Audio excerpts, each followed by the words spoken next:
The Gestapo called her the White Mouse and put a 5 million franc bounty on her head. They never caught her. She became the most decorated woman of World War II. Her name was Nancy Wake. 12 decorations from 6 countries. And a story that the history books have never told the right way. Stay until the end, because what she didn't know while she was fighting is the part that will stay with you. The promise she made in Vienna. Nancy Wake was born in New Zealand in 1912 and raised in Sydney, Australia, by a mother left alone to raise 6 children after her husband walked out. Nancy ran away from home twice before she was 16. She trained briefly as a nurse, then talked her way into journalism at 19, a profession that would take her to New York, London, and eventually Paris, where she built a life that bore no resemblance to the one she had left behind in Australia. In Paris, she was vivid, social, irresistible. She covered European politics for American newspapers, moved in fashionable circles, and in 1935 traveled to Vienna and Berlin to report on the rising tide of something she could not quite name, but could not look away from. She watched Nazi soldiers march Jewish men and women through the streets. She watched crowds stand silently while human beings were beaten in public. She stood on a pavement in Vienna and made a decision, quietly, without telling anyone. If she ever had the chance to fight this, she would. In 1939, she married Henri, a wealthy French industrialist, charming and devoted, and they settled in Marseille, where Henri's business empire was headquartered. By every external measure, Nancy Wake had arrived somewhere comfortable. Then Germany invaded France, and comfort became a choice she was no longer willing to make. She convinced her husband to buy her a truck. She told him it was for personal use. What she did not tell him was that she intended to drive it into an active war zone. The White Mouse. Between 1940 and 1943, Nancy Wake became one of the most effective couriers in the French resistance. She transported messages, money, forged documents, and people, Allied servicemen and Jewish refugees who needed to disappear before the Gestapo found them. She drove through checkpoints with contraband hidden in her truck, charmed German officers at roadblocks with the easy confidence of someone who had nothing to hide, and delivered her cargo to safe houses across the south of France. Henri joined the resistance alongside her. Together they helped hundreds of people escape through a network of routes that wound through the mountains toward neutral Spain. Their house in Marseille became a way station, their social connections a cover, their comfortable bourgeois life a disguise that bought them time and access in a city crawling with informers. The Gestapo noticed. They could not identify her. She changed routes, changed vehicles, changed identities with a fluency that left their analysts baffled. She slipped through their checkpoints and disappeared into the population like smoke. In their internal communications, they began referring to her as the White Mouse, a creature that was always there, always moving, impossible to trap. They put a price on her head, 5 million francs. It was one of the largest bounties in occupied France. Informers across the region were looking for a woman matching her description. The net was closing.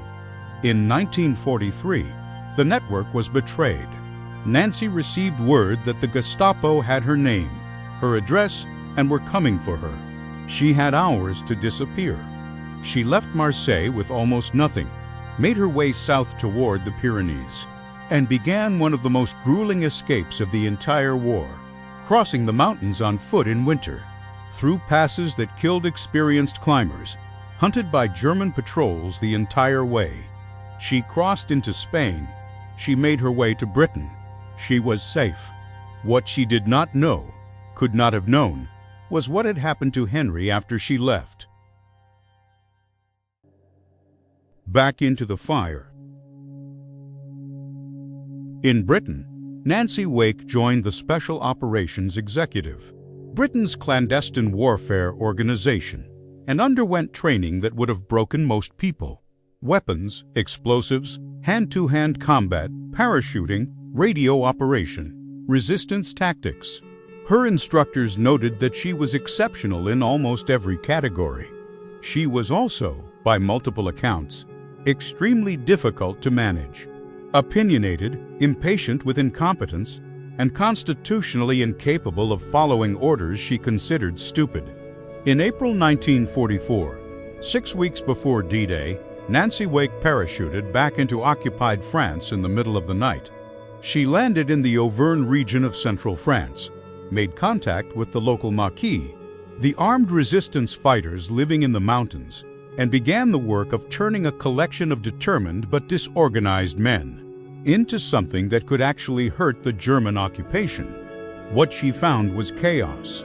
Different resistance groups that didn't trust each other, weapons that hadn't arrived, supply drops that had been intercepted, rivalries between commanders who cared more about post-war political positioning than about winning the current war. Nancy Wake moved between the groups with a combination of charm, authority, and occasional profanity that gradually imposed a working order on the disorder. She coordinated parachute drops of weapons and explosives. She led sabotage operations against German installations, railways, fuel depots, communication lines.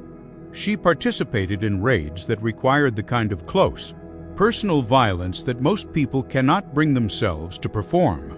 On one operation, when the group's radio operator was captured and a replacement was needed urgently, she cycled 500 kilometers in 72 hours across occupied territory through German checkpoints to deliver replacement codes. 500 kilometers on a bicycle in 3 days. When asked later how she had managed it, she said the answer was simple. There had been no alternative. What she didn't know. By the time the Allied forces liberated France in the summer of 1944, Nancy Wake had led thousands of resistance fighters in operations that the German command described as the most disruptive in the entire Auvergne region. She had been promoted to captain. She had survived 2 years of active resistance, a mountain crossing in winter, a parachute insertion behind enemy lines, and months of combat in the mountains of central France. She returned to Paris in September 1944, expecting to find Henri waiting for her. He was not there. The Gestapo had arrested Henri in 1943, shortly after Nancy escaped across the Pyrenees. They had taken him to their headquarters and asked him, repeatedly and with methods that require no detailed description, where his wife had gone. Who were her contacts? What were the routes? Henri, the wealthy businessman who had given up his comfortable life to drive resistance fighters through checkpoints in the south of France, told them nothing, not a single name, not a single route, not a single detail that could have led them to the woman he loved. They executed him in August 1943. Nancy had been back in France for 5 months before she found out. She had been fighting, cycling, parachuting, commanding, surviving, all of it, not knowing that the man who had made her escape possible had been killed because of it. He had died protecting her silence, and she had been alive and moving and dangerous and completely unaware that he was gone. She never fully recovered from it. She threw herself into work after the war, politics in Australia, intelligence work in Britain, a second marriage years later to a former fighter pilot. She lived to 98 years old, sharp and fierce and occasionally outrageous until the very end. But people who knew her said that she carried Henri with her every day for the rest of her life. Nancy Wake died in London in 2011 at 98 years old. She had asked that her ashes be scattered over the mountains of the Auvergne, the place where she had fought, where she had cycled 500 kilometers in 3 days, where the men she commanded had trusted her with their lives. Her wish was honored. She was the most decorated servicewoman of the entire war, 12 decorations from 6 countries, the Legion of Honor, the George Medal, the Medal of Freedom, the Croix de Guerre 3 times. Governments lined up to honor her, decades after the fact.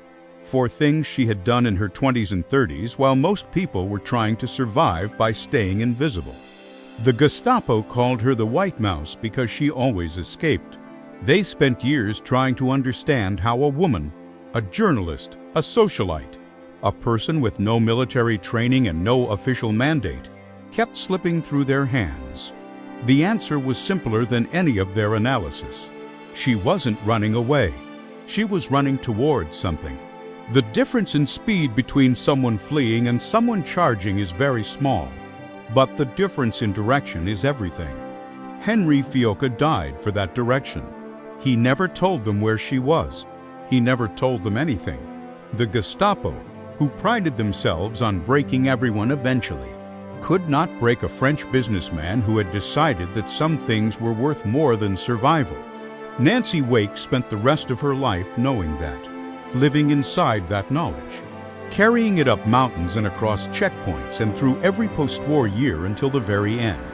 Some debts cannot be repaid. They can only be honored by continuing to move, to fight, to be exactly the person the other one believed you were. She was. If this story stayed with you, and I think it will, there are many more waiting. Stories that history forgot or chose to ignore. Subscribe, and I'll bring you one every week. And if you know someone who would have stayed until the end of this video, send it to them. That's how these stories survive.